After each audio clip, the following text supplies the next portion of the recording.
Hey friends, if your account was flagged for potential abuse on ChatGPT, then please watch this video. Now, in 90% of the cases, this abuse will be using VPN. So, here's what we have to do. Simply turn off VPN and delete it. Right click on the start button, select settings from the menu, go to the apps tab, click on installed apps.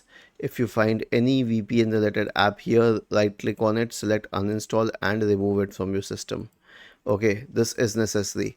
And after that, clear the cache and cookies of the browser. Let's say that ChatGPT was open on Bing, okay, sorry, on Microsoft Edge.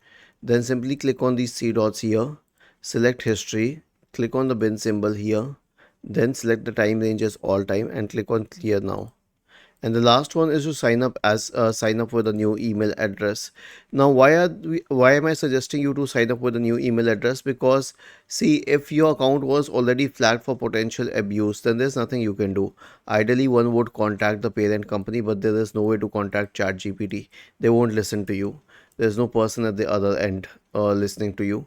So the only thing that you can do in this case is to simply sign up with a new email ID and start afresh, right? And thereafter keep what do we say, keep a tab on the usage. Don't use ChatGPT with a VPN.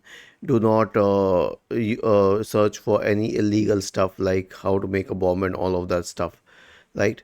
Was this helpful? If yes, then please subscribe to the channel. If not, then let us know in the comment section of the video on how we could help you further. Thank you for watching this video and have a nice day.